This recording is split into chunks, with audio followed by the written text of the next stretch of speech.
Bismillahir Rahmanir Rahim. Alhamdulillah, wassalatu wassalam ala ashraf al-anbiya wa mursaleen, nabiyyina Muhammad wa ala alihi wa sahbihi ajma'een. Allahumma anfa'na bima 'allamtana wa 'allimna ma yanfa'una. Allahumma zidna 'ilman innaka anta 'alimul hakim. Allahumma ij'al hadhihi al-muhadara hujjatan lana la hujjatan 'alayna ya rabbil 'alamin. Amma ba'd.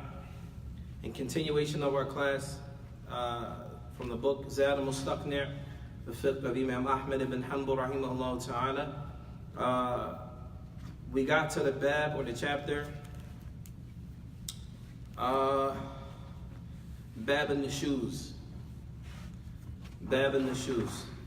which is, we're going to cover that briefly inshallah, and then from there we're going to go to bab Al-Khula or faslu. This is a chapter or a section in nushuz. Before we get started on that, there was a question someone asked last week about when it came to Al-Qur'ah. When it came to Al-Qur'ah, what's a Qur'ah? What does that mean? We spoke about it last week. What's a Qur'ah? Drawing lots. What does that mean?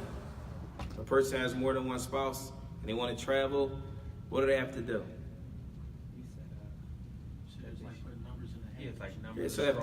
Okay. Right. What if one wife comes and you travel with that wife? Huh? Do you have to make that time up with the other wife when you come back? Huh? No? You don't know? Is that a good question? It's a good question. No, we didn't. What we went over last week was that if a person has more than one wife, then he has to draw lots in order to decide who goes first, etc. But when he does travel, let's say he travels for a week, 3 days worth of travel, and then 2 days at the destination, then another couple days of travel back, for example. Does that person have to make that time up when they get back? They have to make the time up. You sure? I said he may. Right. Anyone else? Nothing? Right. قال Imam Shafi'i rahimahullah. We're going to mention some of the kalam of the scholars of the past. Imam Shafi'i said, فَإِذَا خَرَجَ بِإِمْرَأَةً بِالْقُرْعَةِ كَانَ لَهَا السَّفْرُ خَالِصًا دُونَ نِسَائِهِ لَا يُحْتَسَبْ عَلَيْهَا وَلَا لَهُنَّ مِنْ مَغِيبَتِهَا مَعَهُ فِي السَّفْرِ مُنْفَرِدَةً شَيْءٌ. Imam Shafi'i rahimahullah, he said that if a man travels with his wife, and he travels with her by way of qur'ah, which means that he selected her to travel with him by way of the selection process, then in this case, he does not have to make up that time that he spent with her while he traveled. And you can find this in a book called Al-Imam Al-Shafi'i. And likewise, Ibn Hazm rahimahullah, he says, فَإِنْ خَرَجَ بِهَا كَمَا ذَكَرْنَا بِالْقُرْعَةِ لَمْ يُحَاسِبَهُنَّ بِلَيَالِهِنَّ. Likewise, he says the same thing that Imam Shafi'i says. He says the same thing what? That Imam Shafi'i says in his book called Al-Muhalla. Ibn Abdul Barr rahimahullah ta'ala, in his book called At-Tamheed, he practices the fiqh of Imam Malik. He says, فَإِذَا رَجَعَ مِنْ سَفْرِهِ اسْتَأْنَفَ الْقِسْمَ بَيْنَهُنَّ وَلَمْ يُحَاسِبَ الَّتِي خَرَجَتْ مَعَهُ بِأَيَّامِ سَفْرِهِ مَعَهَا. Same thing. If he travels with his wife, he just starts up dividing his nights again, and he does not have to make up those days. And likewise, Imam Al-Khattabi, who followed the school of Imam Ahmad ibn Hanbal rahimahullah, he mentions something similar in his book Ma'alim as-Sunnah, Ma'alim as-Sunan. Right. And also Ibn Qayyim also says the same thing, etc. I just wanted to mention that before we touch on our tonight's talk, inshallah. Right. Fasl fi nushuz. What is nushuz? Does anyone know what nushuz is? I don't know the right Huh? definition. Anyone? You ever heard this term before? Nushuz? I don't know the exact definition, but it's like when a woman's in a state of she's not in a good state with her husband. I'm not sure the exact translation. What does that mean, not in a good state? like disobedient or not. I don't know. I don't know the exact translation. He said disobedient. Is that the correct term? I just said I don't know. Is that the correct term? Don't be scared. This is Islam. Yeah, it's the correct term. Absolutely. This is Islam. La shak wala rayb. This is Islam. Right? You don't pull punches. But it's important to talk about some of these issues because they come up. People are confused. They don't know how to deal with them, etc. So we have here, fasl fin nushuz. Nushuz, as the scholars of Islam, they mention the language. It means huwa ma irtafa'a min al-ard. فكأنما ارتفعت تعالت عما فرض عليها من المعاشرة بالمعروف. This means that a woman is when she is in a position where she just doesn't want to listen to her husband, she doesn't respect him, she doesn't listen to him, etc. Right? This is considered imra'atun nashiz, min nashaza, nashiz. In this case, the responsibility of that husband is removed in terms of food, clothing, shelter, etc. The obligation is removed at that point in time. As is mentioned here, we'll talk about the details of which, and it says, وَمَعْصِيَتُهَا إِيَّاهُ فِي مَا يَجِبُ عَلَيْهَا, that she doesn't listen to her husband in the things that is obligatory for her to listen to with regards to her husband. It says, فَإِذَا ظَهَرَ مِنْهَا أَمَارَاتُهُ بِأَنْ لَا تُجِيبَ إِذَا الْإِسْتِمْتَاعِ أَوْ تُجِيبُهُ مُتَبَرِّمَةً أَوْ مُتَكَرِّهَةً وَعَدَهَا. So, the ulama of Islam, they mention there are 3 steps. And we have to mention this because there are a lot of people that read about Islam, and I would be remiss not to mention it, or I'll be remiss to mention this here. It says here, وَلَا تُجِيبَ إِلَى الْإِسْتِمْتَاعِ. For example, if a husband wanted to be intimate with his wife, she says, no, get away from me. I don't want to be around you. Oh, تَجِيبُهُ مُتَبَرِّمَةً. Or if she comes to him and she doesn't really want to be there with him, she's like, oh, whatever. Right? The first step here, the ulama say, وَعَذَهَا. وَعَذَهَا, it means that you remind her to fear Allah subhanahu wa ta'ala. خَوَّفَهَا بِأَنَّ اللَّهَ تَعَالَى وَذَكَرَهَا مَا أَوْجَبَ اللَّهُ عَلَيْهَا مِنَ الْحَقِّ. That you remind her of the obligation that Allah has placed upon her from rights and listening to her husband, etc. وَمَا يُلْحِقُهَا مِنَ الْإِثْمِ بِمُخَالَفَةٍ. And that if she doesn't listen to her husband in things that she should, then she is sinful in Al-Islam. She is sinful in Al-Islam. And so it says, فَإِنْ أَصَرَّتْ. فَإِنْ أَصَرَّتْ. So some of the ulama of Al-Islam, when they mention this section here, فَإِنْ أَصَرَّتْ, meaning if she continues along this path, even if she, in terms of her not wanting to listen to her husband, حَجْرَهَا فِي الْمُدَّجَةِ. It means that the husband should abandon the bed of his wife, meaning he could boycott the bed of his wife. تَرْكْ مَضَاجِعَتَهَا مَا شَاءَ, meaning he could leave the bed of his wife for as long as he sees fit. And then it says, وَفِي الْكَلَامِ ثَلَاثَةِ أَيَّامٍ. And in terms of not speaking to his wife, then this can only be for 3 days. This can only be for 3 days, as the Prophet ﷺ, he said in an authentic hadith, لا يحل لمسلم أن يهجر أخاه فوق ثلاثة أيام. An-Nabi alayhi salatu wasalam, he said it's not permissible for a Muslim to boycott another Muslim for over 3 days. For over 3 days. An-Nabi alayhi salatu wasalam, when it came to boycotting his wives, حجر النبي صلى الله عليه وسلم نساءه فلم يدخل عليهن شهرا متفق عليه. And Nabi alayhi salatu wasalam, there was a time that he boycotted his wives for a month. Meaning he did not go to them for a month. And this hadith is reported in Sahih Bukhari and Sahih Muslim. Sahih al-Bukhari and Sahih Muslim. And this is in the chapter Bab as-Sawm, the chapter of fasting.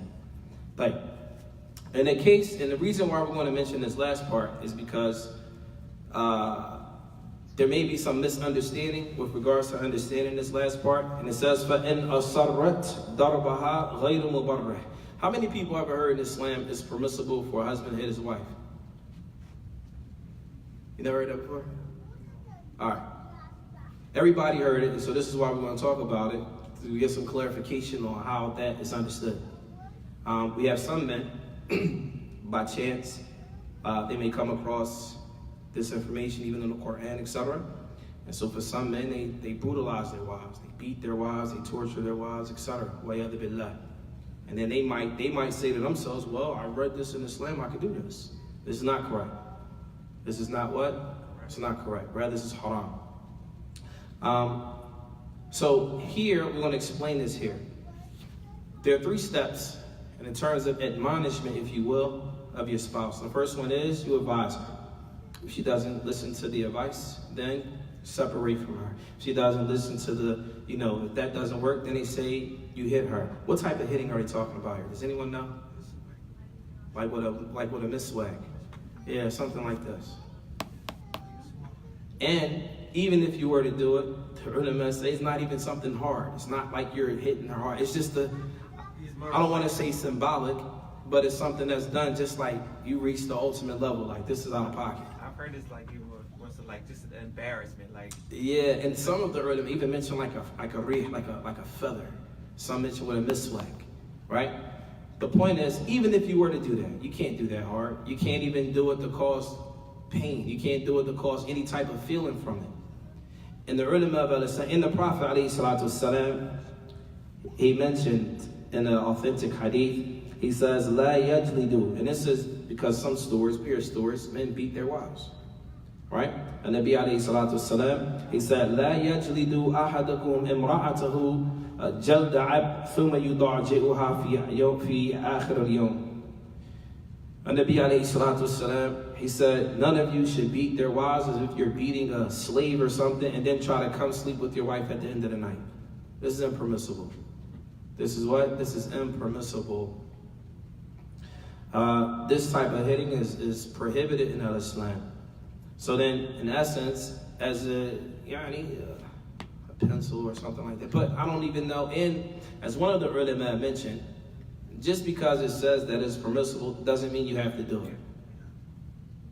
Just because it says it's permissible to do, it doesn't mean you have to do it. Right? It doesn't mean you have to do it. Tayyib. And some of the ulama, they may say, even when it comes, so it mentions, yajtanib al-wajh, meaning it is impermissible for a Muslim to hit any Muslim in the face, yet alone if a man is hitting his wife. Wa'yadu billah. Alright? وَالْمَدَاجِدْ وَلَهُ تَعْدِيبُهَا عَلَى تَرْكَ الْفَرَائِضِ.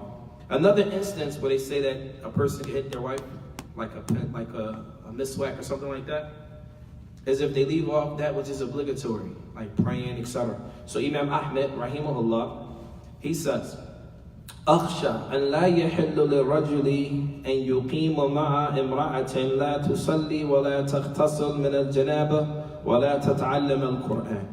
Imam Ahmed, rahimahullah, he said, I am fearful for a man that it may not be permissible, that I fear that it is not permissible for a man to be with a woman that does not pray, does not make a ghusl after intimacy, and that she does not learn the Quran. And that she does not learn the Quran. He's saying, I am fearful that this may be an impermissible union. That it may be an impermissible union.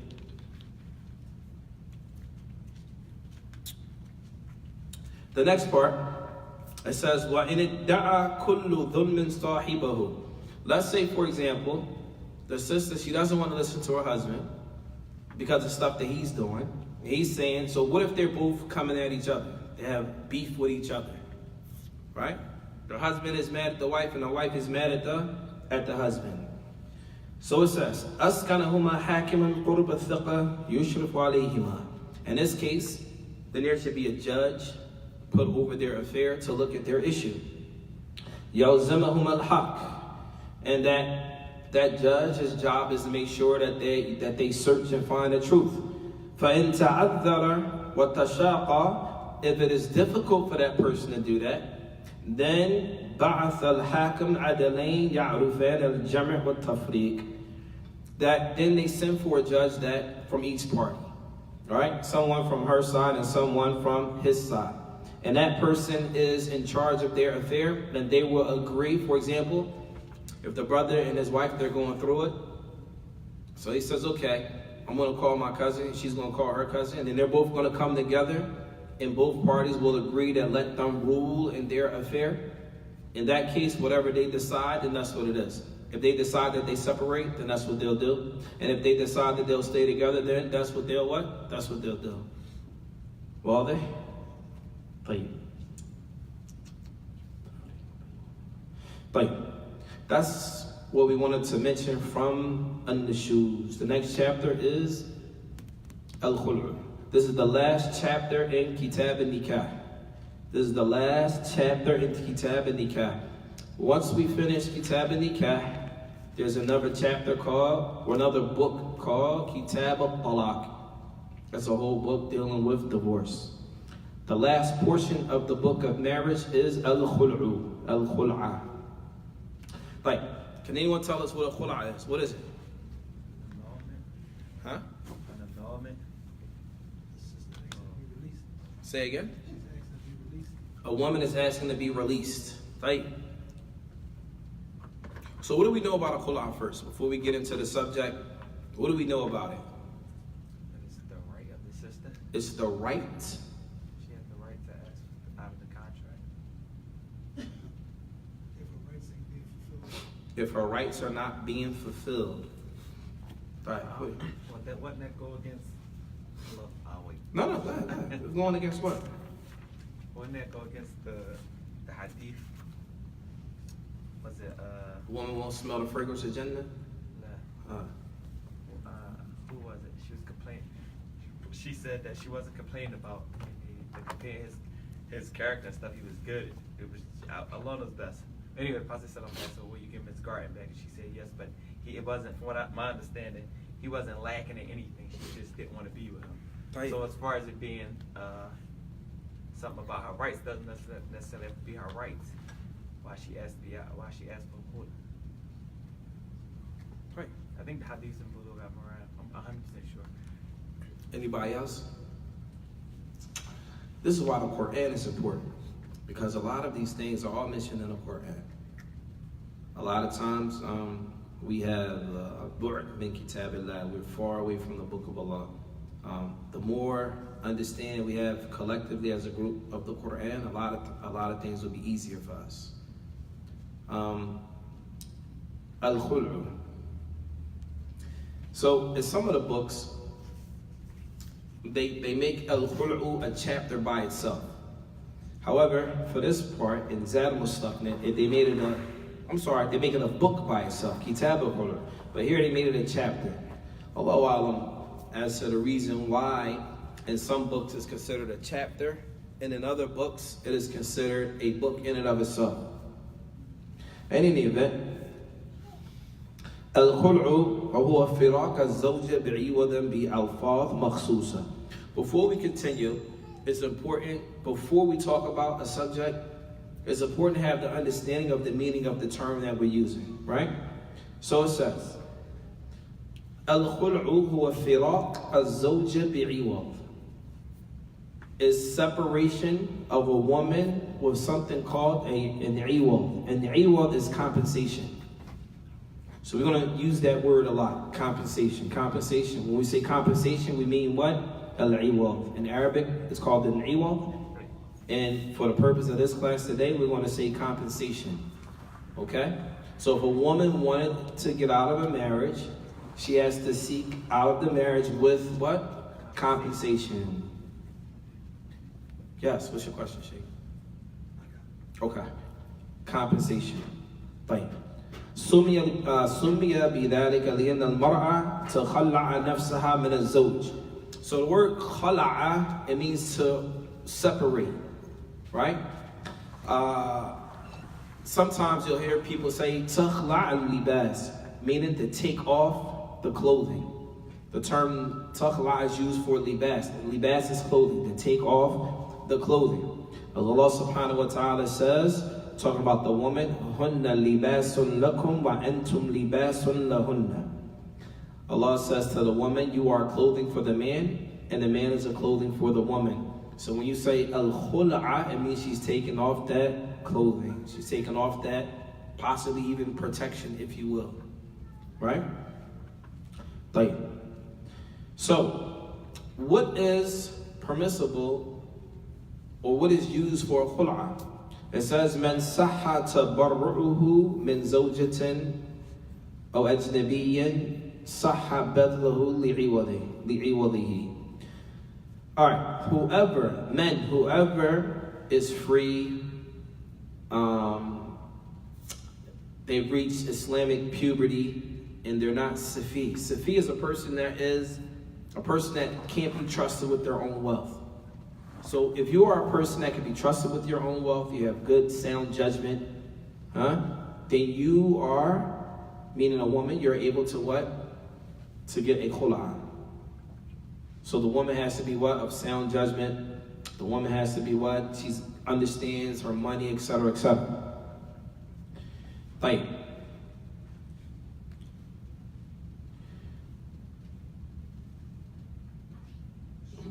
it says, فَمَنْ لَا فَلَا. Whoever does not meet that requirement or condition, then they don't have that option. And we're going to talk about that too, inshallah ta'ala.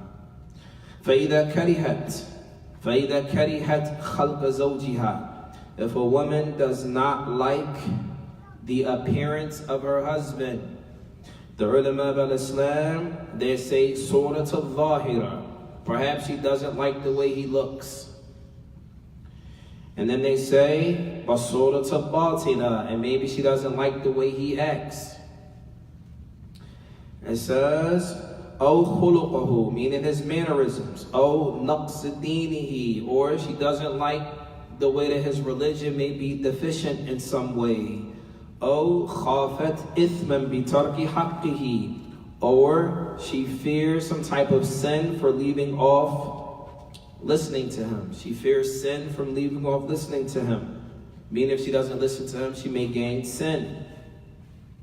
It says, أُبِيحَ الْخُلْعُ وَإِلَّا كُرِهْ وَوَقَعَ. We're going to talk about that in a second. So, before we get into details with this, there are 3 rulings as it pertains to a khul'a. How many rulings are there? 3. There are 3 rulings as it pertains to a khul'a. What are they? And when we say rulings, we mean halal, haram, wajib, hated, etc. Mubah. What are the 3 rulings as it pertains to a khul'a? It's 3. And we're going to talk about all 3. When you say halal, do you mean it's mubah?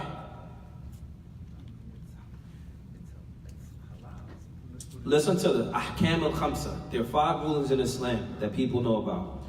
We have wajib, recommended, mubah, hated, and haram. So then the first ruling for a khula is that it is mubah. What's the second one?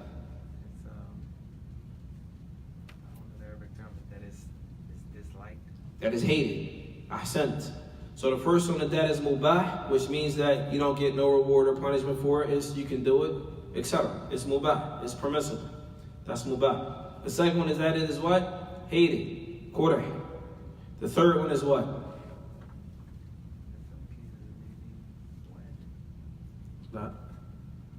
Mind you, this is a woman requesting a khul'a. Let's think about it. A woman requesting a khul'a. There are 3 rulings as it pertains to this. Number 1, that it is mubah. Number 2, that it is hated. And number 3, that it is... Huh? No, we already did this slide. Number 1, it is mubah, meaning permissible. Number 2 is hated. And number 3 is what? You don't know. Take a guess. Huh? Recommended? La. So we already at it's mubah. Yeah, that is. We're talking about a woman asking for a khul'a. The origin is that it's mubah. It's permissible. Then if she does it this way, then it is hated. And if it's done this way, then it is what? Haram. Not necessarily the woman asking for it, just the whole situation. Give up? You just said haram. I said haram. I just gave it to you. It's haram. So we have mubah, hated, and haram. In all three cases, there are examples of each one. So the first one we're going to discuss is when it is mubah, meaning it's okay. The first time that it is mubah, if a woman hates her husband, she doesn't like him, she doesn't like the way he looks, she doesn't like his deen, she doesn't like his religion, etc., his mannerisms. In this case, it is mubah, ubih al-khul'u, that it is permissible for her to do that. Wa illa, meaning if those things are not the issue and she wants a khul'ah, then it is hated. Then it is what? Hated. But the ulama say it is hated wa waqa'a, but she still can get it. It is hated, but she can still get it. And we're going to talk about that in more detail in one of the more detailed descriptions in a minute. So right now we're going to focus on those two, and then we'll get to the third one. قال الله تعالى, as it says with regards to a woman seeking a khul'a, it says, وَجِمْلَةُ ذَلِكَ أَنَّ الْمَرْأَةَ إِذَا كَرِهَتْ زَوْجَهَا, if a woman hates her husband, لِخَلْقِهِ, the way he looks, أَوْ خُلُقِهِ, or his mannerisms, أَوْ دِينِهِ, because of his religion, أَوْ كِبَرِهِ, maybe he's too old. Maybe she married him when she was very young and he was older and now he's too old, right? Oh, da'fi, or because he's weak. Oh, nahwa dhalik, or anything that is like that. Wa khashiyat, and tabihu. The scholars of Islam, they mention al-khashiyat, meaning she is fearful Allah yu'addi haqq Allahi fi ta'atihi, that she is fearful that she will not be able to do what is obligatory for her to do as a wife as it relates to this husband. They say جَازَ لَهَا أَن تُخَالِعَهُ عَلَى عِوَضٍ, that it is permissible for her to seek a khul'a with compensation. With compensation. وَتَفْتَدِي بِهِ نَفْسَهَا مِنْ, and then she is to pay her ransom so that she can get out of the marriage. And this is due to the statement of Allah subhanahu wa ta'ala, where Allah says, فَإِنْ خِفْتُمْ أَلَّا يُقِيمَا حُدُودَ اللَّهِ فَلَا جُنَاحَ عَلَيْهِمَا فِي مَا افْتَدَتْ بِهِ. Allah subhanahu wa ta'ala says, if you fear that you two, meaning the husband and the wife, cannot fulfill the rules or that which Allah has legislated, then there is no harm upon both of you if she pays her ransom to free herself. This is a khula. This is in the Quran, Surah Al-Baqarah, verse number 229. Yes? Who has to grant her this? We didn't get there yet. No, we'll answer that. Who has to grant her the khula? The husband. Yeah, the husband. She requests a khula from the husband, and it's sunnah for the husband to grant it. Raruya, we're going to read some more about this. وقال جاءت امرأة ثابت بن قيس, which you were talking about. Thabit ibn Qais, she came to the Prophet sallallahu alaihi wasallam and she said, "O Messenger of Allah, I don't have anything bad to say about my husband. His religion, his character, everything is good. However, I am afraid of disbelief. I am afraid of disbelief because of how she feels towards her husband." So the Prophet ﷺ, he said, well, what did he give you for dowry? He gave her a garden, and she was requested to return the garden, and she returned the garden.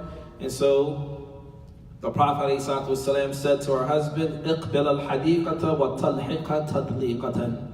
He said, give her back take the garden from her and divorce her, meaning separate from her. And this is in the ulama, they say, لِإِنَّ حَاجَتَهَا دَاعِيَةٌ إِلَى فُرْقَتِهِ. This is because her need, she had a need to separate from that husband. She had a need to separate from that husband. And we also find الآية التي تلونها الخبر ولأنه قول عمر. This is the position of many of the ulama of the past, specifically from the Sahaba رضي الله تعالى عنهم. Allah subhanahu wa ta'ala also mentions Hunna libasun lakum wa antum libasun lahunna, the same verse with regards to the wife, that they are a covering for one another. So once a khula is granted, that covering is then what? Removed. Tayyib. Yes.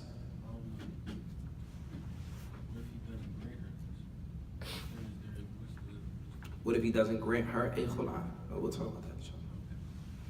Right. The next one. وَلَا يَفْتَقِرُ الْخُلْعُ إِلَى الْحَاكِمِ.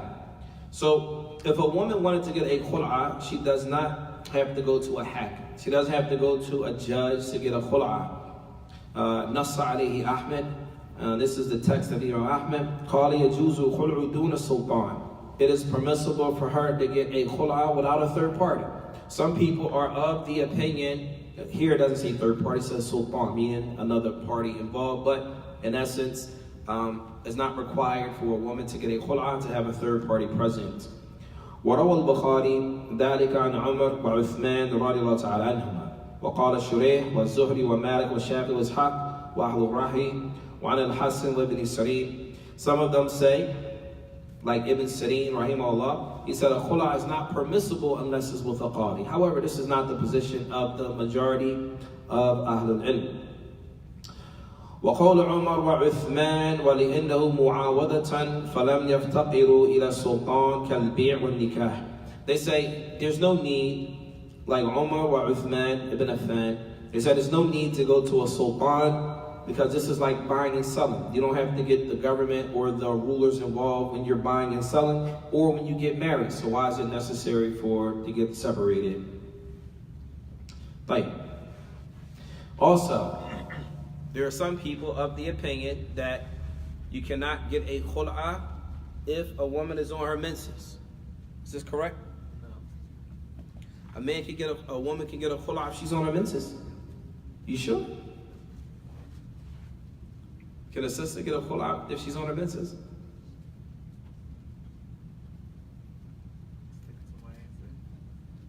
You don't know?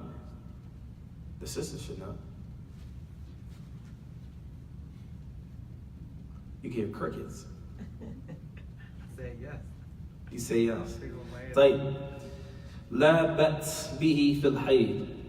It's no problem for a woman to get a khul'a during her menses. وَالطُّهْرَ الَّذِي أَصَابَهَا فِيهِ. Nor is there a problem for her to get a khul'a if she was intimate with her husband one day and the next day she wanted a khul'a. As we all know, if a man cannot divorce his wife when she's on her menses, this is a what? It's a bid'ah. Another bid'ah that is prevalent is that if a man is intimate with his wife, that he cannot divorce her until her menses come on and goes off again, and then he can divorce her. This is a bid'ah that a lot of people practice, I'm sure. They'll be intimate with their wife one day, and then the next day she's out of pocket, she's divorced. That's a bid'ah. You knew that, right? I mean, They describe it in detail. It's amazing. say again? No, alhamdulillah. طيب. لأن المنع من الطلاق في الحيض من أجل الضرر الذي يلحقها بطول العدة. The reason why it's impermissible for a woman for a man to divorce his wife while she's in her menses, this is because it makes her iddah that much longer. And they say this is a durr, this is harmful to her. والخلع لإزالة الضرر الذي يلحقها بسوء عشرته والمقام مع من تكره وتبغضه. And as it relates to her requesting the khul'a that she can get at any time because this is for her, meaning she has a problem currently at that point in time that she needs to be free from.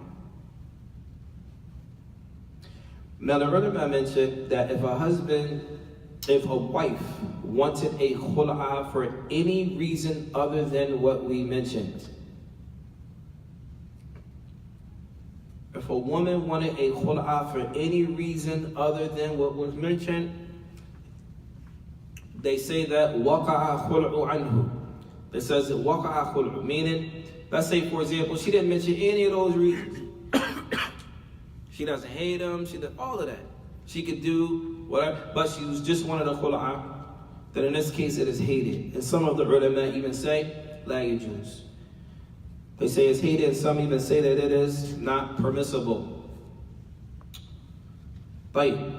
As Allah subhanahu wa ta'ala says in the Quran, تِلْكَ حُدُودُ اللَّهِ فَلَا تَعْتَدُوهَا وَمَنْ يَتَعَدَّ حُدُودَ اللَّهِ فَأُولَٰئِكَ هُمُ الظَّالِمُونَ. They use this verse to show that if a woman wanted a khul'a outside of the reasons that were mentioned, then she could be from the ظالمون. وَرَوَى الثَّوْبَانِ قال رسول الله صلى الله عليه وسلم. There's a hadith that says أيما امرأة سألت زوجها الطلاق من غير ما بأس فحرام عليها رائحة الجنة.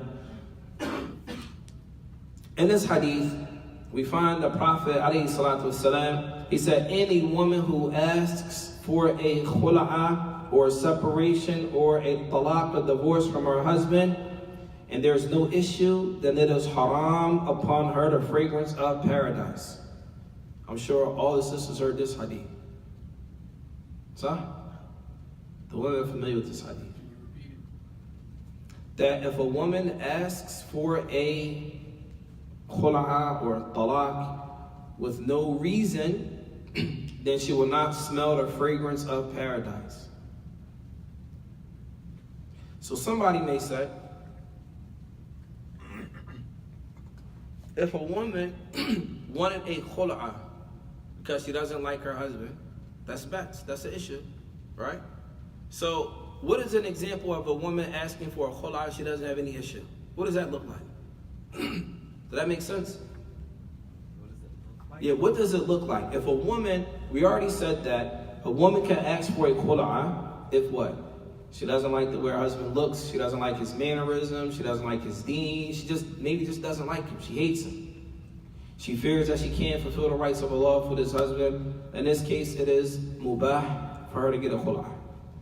Then we have this hadith of the Prophet alayhi salatu wasalam, where he says, any woman who asks for a khul'a bila bat, bighayri bat, with no issue, kama qal, then she will not smell the fragrance of paradise. What's an example of that? Maybe done out of anger, just argument, and then Argument? I don't want out. But in her mind, she has a reason. Huh? Maybe he ain't go to the store. Maybe.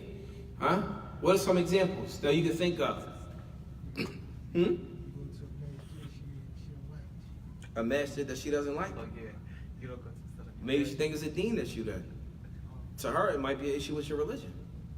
Son? Maybe she thinks it's an issue with yours because you don't go to the masjid she wants you to go to. Huh? طيب. At any event, so we spoke to some of the mashayikh about this issue.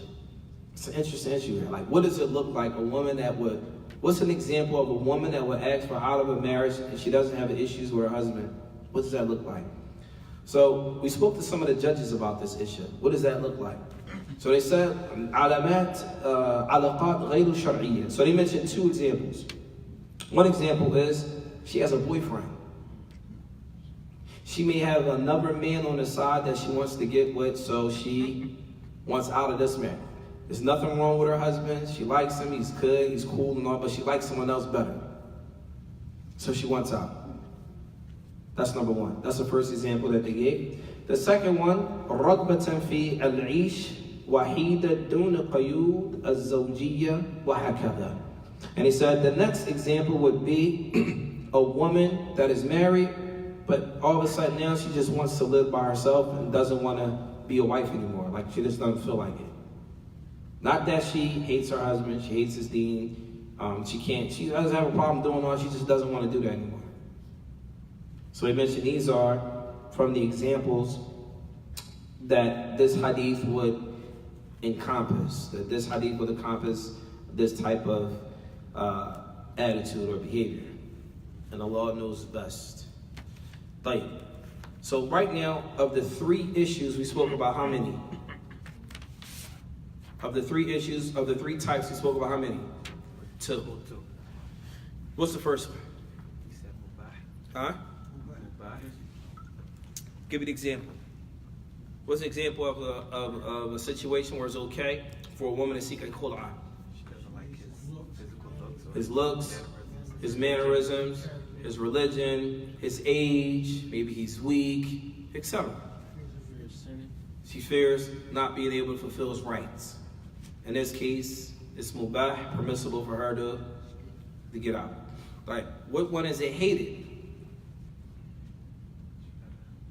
boyfriend. Hate doesn't, yeah. If Huh? it doesn't fulfill the condition of mubah. Doesn't fulfill the condition of mubah. All right, like what? You said Maybe she just doesn't want to be married no more. It's hated with those issues. She got a that you- boyfriend on the side. Maybe she has a boyfriend on the side. We have to be left. Maybe, She won't be away from him. maybe she just doesn't feel like being a wife no more. It's hated with those issues that you- But also, it doesn't negate. It doesn't. Allahu alam. I don't know if it negates the other issue that you mentioned. Maybe you just get in an argument. All right, divorce me. Right? She doesn't have a problem with her husband for real, for real. She just said that because she's upset about something, and then later she's like, "Yo, I was just playing. I ain't." Tomorrow they be like, I want to come back. Right? Could that fall into that? Allahu alam. It looks like it can, and Allah knows best. So the third part is something that is haram. Now pay careful attention to this. Actually, before I talk about it, I need to explain something. So when it comes to a khul'a, there are a couple different pictures that you get in your mind. We said that a khul'a is what? What's a khul'a? We said it was a separation with compensation. A separation with what? With compensation. A separation with compensation. So three ways to look at this. And right now we're going to talk about a divorce. And then we're going to work our way up to a khul'a. Then we're going to work our way up to this mixed issue that I'm sure happens a lot. And we're going to talk about that. And then we're going to read through the text, inshallah. If a man says to his wife, "Anti taliqun," or "You're divorced," you're divorced. Is this a khul'a? No. No. All right, before we get into this, for the sake of the madhab of Imam Ahmed, the position is a khul'a is not talaq. Meaning a khul'a is not considered divorce. What are the differences between a khul'a and divorce? Does anyone know? The divorce the man asks to get out. Divorce that the man asks? No, the man not asking anything. No, he's telling her. So the divorce is the right of the man, Okay. and the khula is the right of the woman. So both not the right of the man? Doesn't the man have to grant her the khul'a? Well, yeah, and Son? So what's the difference? I want to know the difference between a khul'a and the well, divorce. the waiting period, the iddah period is different. No, many of the ulama say it's the same. Huh? Yalla. What's the difference between a khul'a and a divorce? One has compensation, one doesn't. Ahsant. One has a compensation and the other one doesn't. What else? One can be taken back. There is no iddah period. Huh? We just There's no iddah period? Yes, yes. ball out, huh? Nah, there's definitely an iddah period. So even if she gets back the compensation, she's still in iddah. Absolutely. The difference of opinion is how long her iddah period is. The majority of the ulama, I say that the iddah period for, we'll cover that in the chapter of iddah, but the ulama, they mentioned the majority of the scholars that have passed hold that the iddah period for a mukhala'ah is 3 menstrual cycles. This is the majority of the salaf. However, what is prevalent here is haydatun wahida, is 1 menstrual cycle. This is a position that many of the ulama have, but it's not the majority position. Like, so there's an iddah period. They both have iddah periods. The khul'a, you have to pay compensation. And what else? What's another difference? It's a lot. You can take it back. Ahsan. With a talaq, with a divorce, you can take her back. All right? With a divorce, you can take her back. So it's important that we understand. Any other differences? So yeah, like we said earlier, that with the khula, it can be done while the menstrual. Ahsan. A khul'a can be done with the menses on or off, and in a period in which you are intimate with your spouse. Whereas a talaq cannot. Ahsant. Alright, so as long as we understand the differences between the two, then we can move on to the next part. If a man says to his wife, you're divorced, what does that mean? What does that mean? Tell me what that means. What's a divorce? What does that mean? Is she still his wife? He's still his wife until the iddah period. He's still his wife until the iddah period is over. Can he take her back? As long as it's the first or the second. As long as it's the first or the second divorce, he can what? He can take her back. Any ishkal with that? Any issues with that? Huh? Is this clear? Alright. Because you need to understand this before we get to the other two. So make sure you understand that. That's clear. If a man divorces his wife, this is called a talaq raj'iyya, which means he can take her back with her approval or without her approval. Is her approval needed? No. Huh? No. No, her approval is not needed.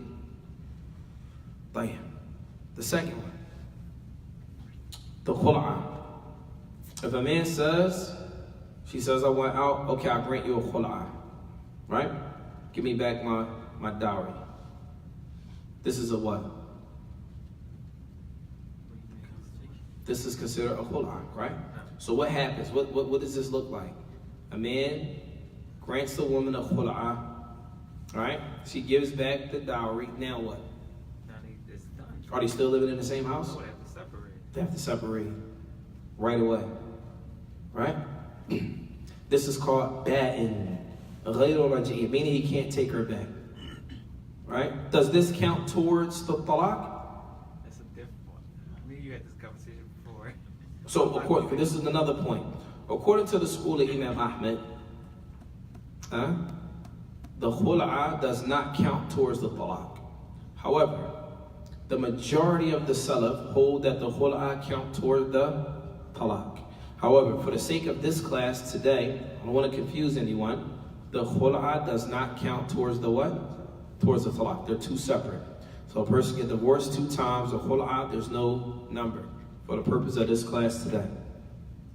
Even though I may have a different position personally, but you don't want my position, so I'm just gonna stick to the method. Right. So the khul'a is when a husband and a wife, they're separated. If he wanted to marry her back, what's the requirement? He has to get a new contract. He has to get a new contract and a new what? New dowry, new everything. Right? Alright. Now, are we clear on the first two? Alright, this last part here is where the ishkal comes. This is where the problem comes. A woman may say to a man, divorce me then. Or she might say, give me a khul'a. He said, alright, you divorced. You divorced? Just give me back my dowry. Anybody heard this before? You heard that before. Alright, here's the problem.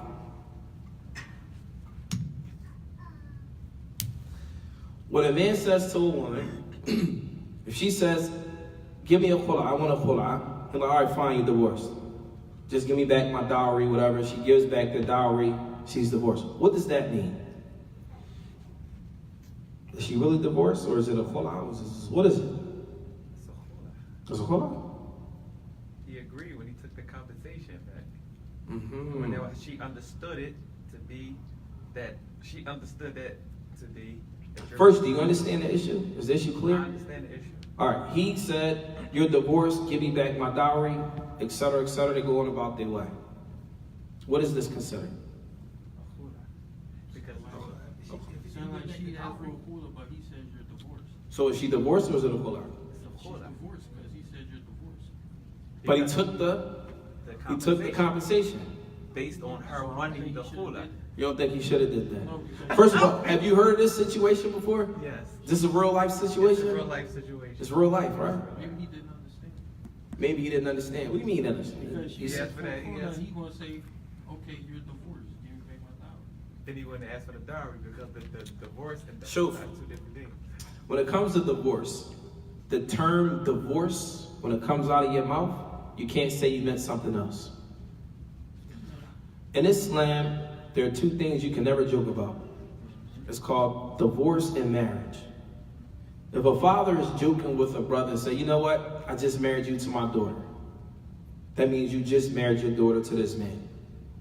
And if a man is joking around and says, yo man, I divorced my wife. You just divorced your wife. Even if you was joking. Well, there's two things in Islam that you can't joke about. Marriage and divorce. These are two things, there's no joking about it. So if you say out of your mouth, you're divorced, give me back my dowry, it counts as a divorce. If you say out of your mouth, give me back my dowry, he took that, it counts as a khula. So what do we have here? We have a khula and we have a divorce, and they both happen simultaneously. When he says you're divorced, that means that counts towards his divorces from his wife. And when he receives that dowry, that also counts as a khula. So what does that mean? What if he wants to take her back? He can't take her back because he took the dowry. But it still counts as a... So if he never divorced his wife, pay attention to this, it's very important. If he never divorced his wife, ever, and she's like, you know what, I want a khula. He's like, all right, you're divorced, just give me back my dowry. She gives back the dowry. That counts as a divorce, and it counts as a khula. What does that look like? What does that mean? What that means is, he can't just, it's not raj'iyya, which means he can't just take her back. Why? Because he took back the dowry. But it also counts as a divorce. Why? Because the word divorce came out of his mouth. So therefore, it counts as a divorce. So let's say, for example, he already divorced her twice. Let's say he divorced her twice. And she says, give me a khula. All right, you're divorced. Give me back my dowry. Now this counts as what? Divorce number what? 3. And he gave back the dowry. So not only can you couldn't take her back anyway, but he probably doesn't realize that he just gave her a divorce, even though he probably meant a khula. She has to remarry somebody. She would have to remarry someone else, etc. He cannot, they're not halal for each other. Is that clear? Now, Let's play it back again. Now, so in the hadith of Thabit bin Qais bin Thabit, I'm not sure which. In that hadith, doesn't the Prophet ﷺ say? It's different. It's different narrations. Which hadith? Which hadith? The hadith we just talked about when she didn't have any complaints about her husband. Was it Qais bin Thabit? No. Thabit bin Qais. Thabit bin Qais, and she, when he told when the Prophet ﷺ said, "Take back your garden," did he say and divorce her in that hadith? In one hadith it said divorce her. And that's where the ulama, some of them consider a divorce to be a talaq and a khula and a khula to be a talaq. There's a whole big conversation on that. But that issue doesn't apply to this here though. Here it applies to the man saying to her, you're divorced. Is she also giving back the dowry? So then it counts as a divorce and so it kind of goes with the hadith if you use it just that one hadith. Right? That makes sense? But so then the term, so let's say in this case, this man divorced his wife one time. Right? And then he what? He wanted to, he took her back. And then she said, no, give me a khul'a. He said, okay, you're divorced. So now it counts as 2 divorces, but he can't take her back, even though he took the dowry. So in this case, if he wanted to marry her back, what does he have to do? Give a new dowry, new contract, and everything. Even though he divorced her and he gave her a khul'a simultaneously. Is that clear? No. So if they get remarried, he still has 2 strikes left though still. No, Because he got it depends how many times he divorced her. If he only divorced her once. You only get a reset and a reload. Because if she married somebody else and then they got a divorce and then you get a whole new set of numbers. Alright, but what I'm saying is he said, alright, she said, give me a khula. He said, okay, you divorced, but give me my dowry back. Mm-hmm. She didn't remarry anybody. They worked it out, got a new contract, another dowry. Does that one divorce still count towards him? Yes. After they remarried? Yes. Oh, you didn't know that? Well, let me say this then. We're going to cover this in the tab of talaq. If a man divorces his wife, now let's say he divorces his wife and they're separated for a whole iddah period. And now she's, now it's to the point where her iddah is up and he wants to remarry her again with a new dowry, new contract and all that. that divorce is still there. So when he marries her again, he only has what? One more divorce or two more divorces. Well, you know, it's big here, especially in Philly. People assume that it resets. Nah, there's no reset. The only reset button comes when she gets married to someone else. Walden? Yes. I'm not sure if I'm still jumping the gun, but what happens if he doesn't grant the Khul? We ain't get there yet. All right, listen, Bulugh al-Maram is an excellent book for people. Right. So then, are we clear on these three categories? All right. Right. So now we're talking about the haram side of what? Of the khula. فإن عدلها ظلما للافتتاء ولم يكن لزناها أو نشوزها أو تركها فردا ففعلت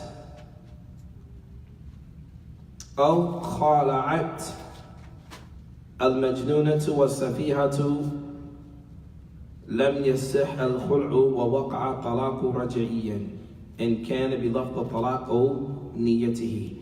All right, this is important. So he says, فَإِنْ عَدَلَهَا ظُلْمًا.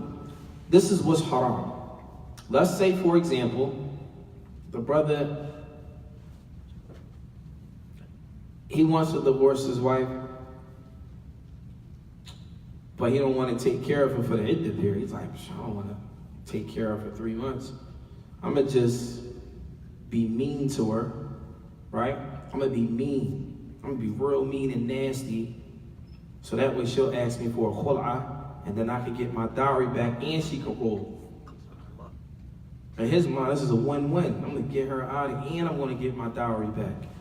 This is haram. This is haram. Allah subhanahu wa ta'ala says in the Quran, وَلَا تَعْدُلُوهُنَّ لِتَذْهَبُوا بِبَعْدِ مَا آتَيْتُمُوهُنَّ إِلَّا أَنْ يَأْتِينَ بِفَاحِشَةٍ مُبَيِّنَةٍ.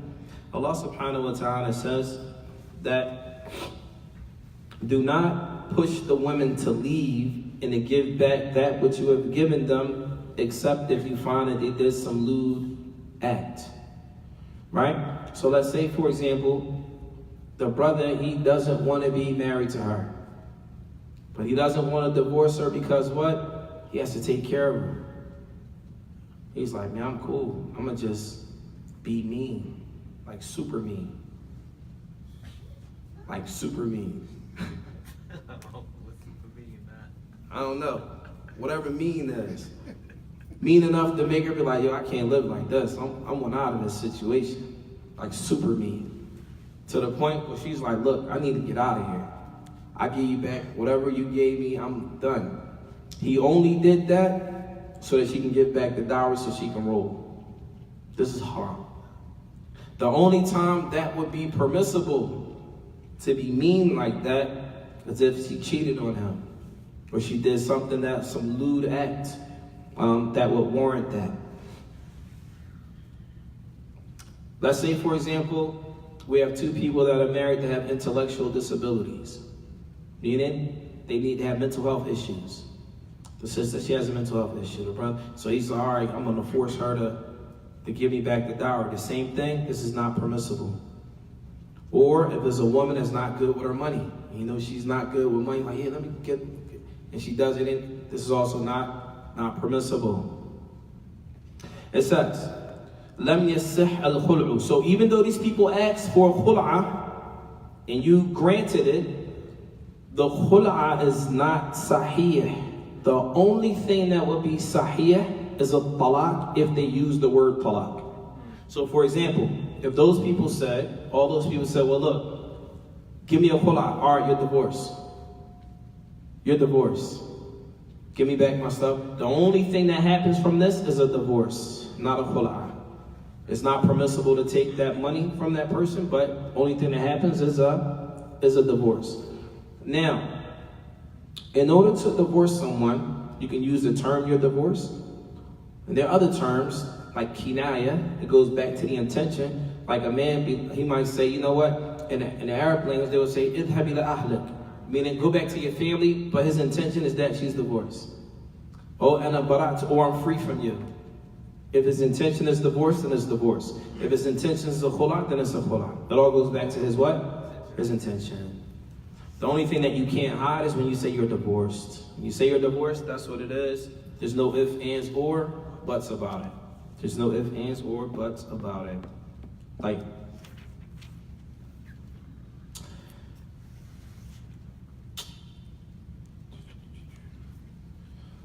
والخلع بلفظ صريح الطلاق كنايته وقصده طلاق بائن. So here, الخلع بلفظ صريح. If a man says to his wife, I grant you a khul'a.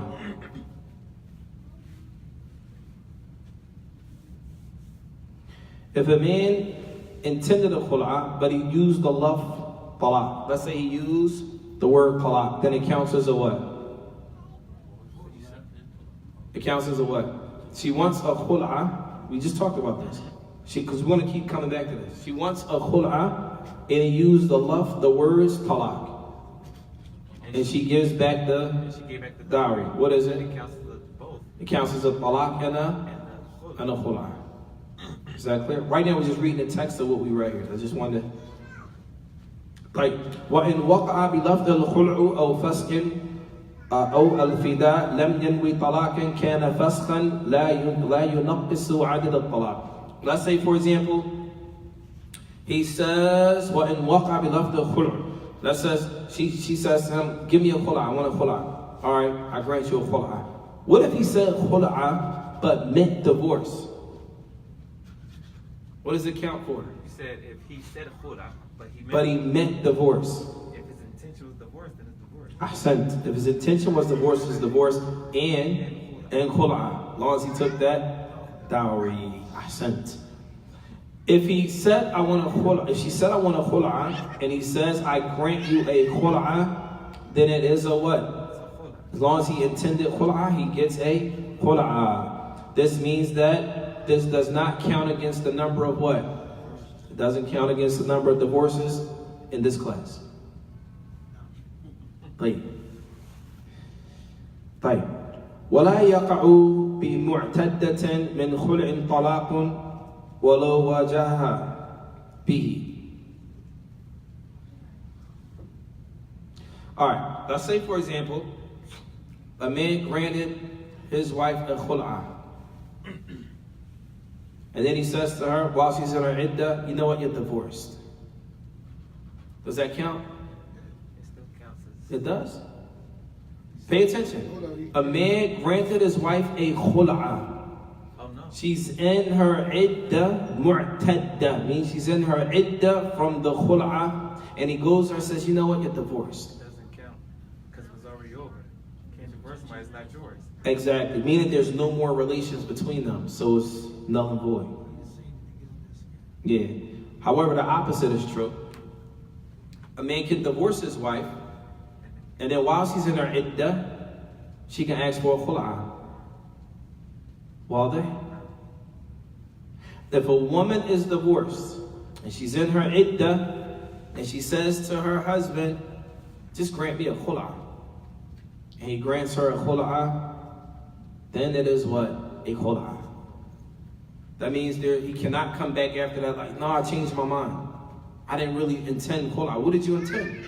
Either you intended a khul'a or you intended a divorce. If you intended a divorce, you can't take her back now anyway because you took the what? The dowry, or you agreed to. And that's another issue that we're going to talk about. We'll talk about that in a little bit. Hold that thought. Or the woman paying back the dowry. What if she doesn't have it? Depends on the terms that you offer that period. Huh?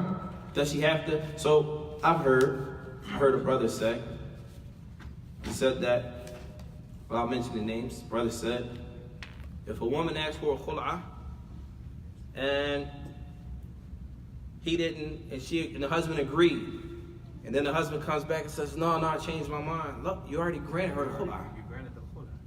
All right, but I didn't get my dowry back yet, so it don't count. How many people heard that? I didn't get my dowry back, so it didn't count. La. You agree without it. The fact that you agreed to do it, that's what it is. She owes you that dowry. And we're going to talk about that too, inshallah. Huh? It's the wali. What's the wale? It's the wali for the house. No, we'll talk about that. وَلَا يَصِحُّ الشَّرْطُ رَجْعِيَّةَ فِيهِ. Also, a man cannot give his wife a khul'ah and then put in the condition of the khul'ah, I have the right to take you back though. How many people heard that? A man puts a woman in a khul'ah and then say, but I make a condition that I can take you back. That this is batil. This is falsehood. In fact, this whole thing is false except for the khul'ah. The khul'ah counts, but the condition is removed. And it says, وَإِنْ خَالَعَهَا بِغَيْرِ عِوَضٍ أَوْ بِمُحَرَّمٍ لَمْ يَصِحْ. So let's say, for example, the man says, I grant you a khul'ah, but she never intends on giving him his whatever the compensation is, then this doesn't count. Pay attention. I need you to pay careful attention. So the ulama, they mentioned al-khul'u bila iwad. A woman getting out of a marriage without compensation is not correct. However, the husband has a right to say, no, you don't have to give me the compensation, or she's going to pay it later. But there's no khul'ah without there being some type of discussion of compensation. Well, there. So then, it says, وَإِنْ خَالَعَهَا بِغَيْرِ عِوَضٍ. Let's say he gave her a khul'ah without any compensation, then this is not correct unless he pardoned her. Unless he pardoned, because it comes from him. Like says, no, it's cool, you can keep it. But if he doesn't say that, and he doesn't say anything, he just grant her a khul'ah without there ever being discussion of payment or understanding that there is some compensation, then this is not correct. Is that clear? Right. It says, وَيَقَعُ طَلَاقُ رَجِعِيًّا إِنْ كَانَ بِلَفْظِ الطَّلَاقِ أَوْ نِيَّتِهِ. And likewise, if the conversation is that he divorced her, right, without any compensation, then it's a talaq what? Raja'iyya. It's a talaq that he can get back, that he can take her back. Right. وَمَا صَحَّ مَهْرًا صَحَّ خُلْعُ بِهِ. Whatever is correct to pay for mahar, then is also correct to pay for a ransom or for compensation. It's hated for a woman to pay more to get out of a marriage than she did to get into the marriage. Understand? So for example, he gave her $1,000 for her dowry. He says, I'll give you a khul'ah, but you gotta give me $5,000. It's incorrect. Rather, it says it is hated for her to pay more than what she actually received. Right. Let's say, for example, a woman is pregnant and she wants a khul'ah.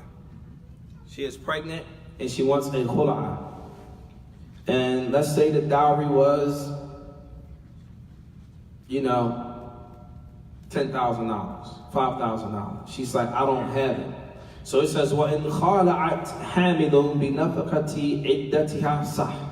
If she says, she can say, look, I want a khul'ah, just pay me the nafaqah that I need throughout this iddah, throughout my iddah, while I'm pregnant, and then I'm not going, whatever they agree to. He doesn't have to pay, she doesn't have to pay all the money, just the time for that particular thing.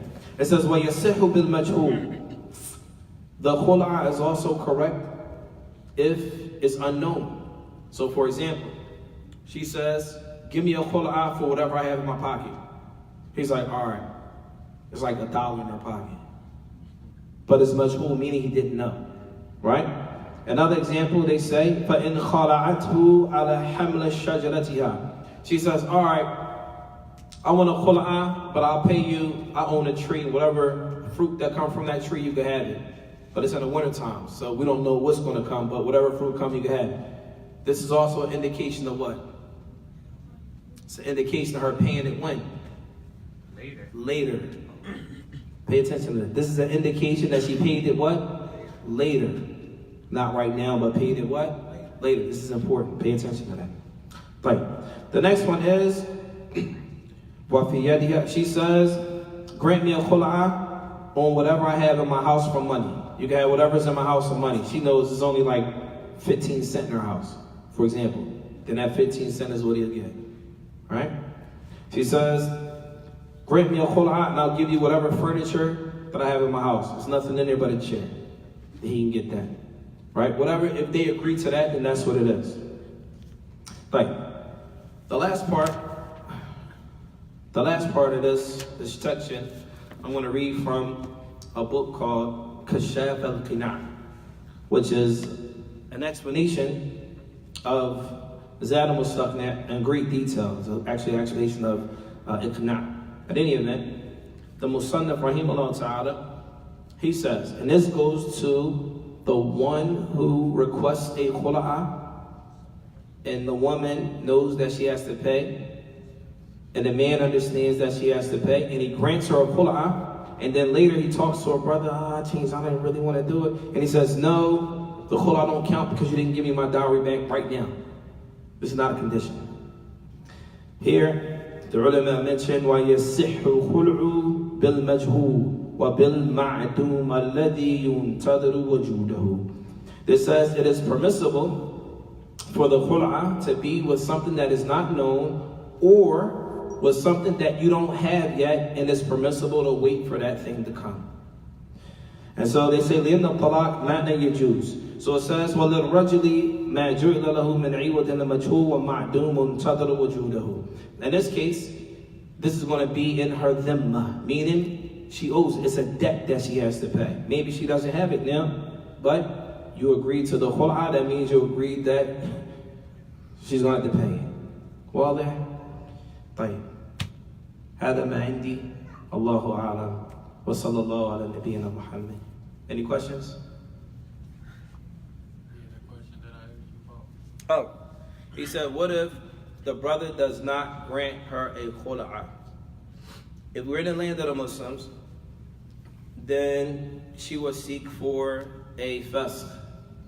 She will seek for a fasq or an annulment of the marriage if he did not want to grant her a khula'ah. However, some of the ulama even say, if the husband loves his wife, then he shouldn't grant her a khula'ah. He should be patient with her and try until it gets to a point where it's like, okay, you don't have no choice. She doesn't want to be married to you. And this is a question for the men, honestly. As a man, why would you want to be married to a woman that doesn't want to be married to you? Like, how does that feel? I see it all the time. That's horrible. She has to be let go. You're married to a woman that can't stand you, and you're happy, like, as a man, like, I can't sleep at night. Like, that's not cool. That's oppression. If you're married to a woman that does not want to be married to you, and you refuse to divorce her, refuse to grant her khula'ah, what is that? Suppression. Now, if it's a situation where he knows, like, I know my wife, she's just acting like that, you know your situation. But anytime you have a situation, a woman is crying and she's telling everybody, I can't get out, this is that's a bit much, bro. It's a bit much. Huh?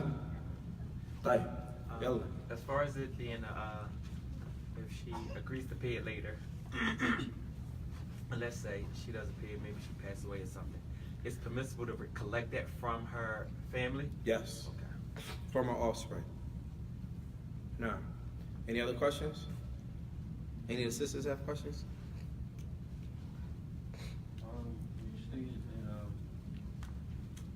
about nushuz, a woman in a state where she doesn't respect her husband or she doesn't pray, cover up, do any acts of worship or any of these things, and his responsibilities for her basically cease. He doesn't have to take care of her. So, any woman that is considered nushuz, meaning she doesn't listen to her husband, etc., then the obligation of food, clothing, and shelter is removed. It's removed. It's removed. But here's the thing. Here's the situation that happened. We were in school. This might have been maybe like 2006. And we were at the house of one of the mashayikh. And it's 2006 or 2007. And the situation came up. It was a call, a brother from America, and he called about this question. He said, Now listen to the issue, because the mas'ala, or the issue was, the wife, she didn't listen to her husband. So he said, am I required now to take care of her? So the person said, no, you're not required to take care of her. But there's a backdrop to the story. The backdrop was, this was his wife, she was sick, and she was dying from cancer. And he said, am I required to pay for her medicine and stuff and take care of her if she doesn't listen, if she's not? The answer was no. But the reality of it is, if you are, here's the reality. We have something in Islam called maqasid al-sharia, the intent behind Islamic legislation. Let's just assume, for example, that you two, y'all friends, two brothers, they're friends. No one knows his situation except for you. Maybe he's sick, he's dying, he needs help. No one knows the situation but you, and you're the only person that can help, but you refuse to help. But you have the ability to help, but you refuse to help. You understand what I'm saying? Like, Islam doesn't support that in the grand scheme of things. Huh? How much more so does a person, even though, I'm not saying this, I mean, it's wajib you do it, but some of the ulama may say even that is wajib. You have a Muslim that's suffering, and you have the ability, even if they don't listen to you, now it's like, okay, this person's still my Muslim sister. It's still my sister in Islam, and this is her situation. There's no one else to help. She's married to me, she's on my health benefits. How will I not help? Huh? It's easy from the remover, well, she don't listen, I'm a remover for my benefits, but at the end of the day, like, you could save a life. You could potentially help save a life. Huh? You could potentially do some khair. Right? So I think that a lot of times it's important for us, especially where we come from, to understand the maqasid al-sharia, the intent behind Islamic legislation. Right? In some cases, yeah, you might be like, yeah, you know what, she don't listen, I'm not taking care of her. But then in another case, what if she's sick? What if she's dying? Would you not want Allah subhanahu wa ta'ala to send somebody to aid you? Huh?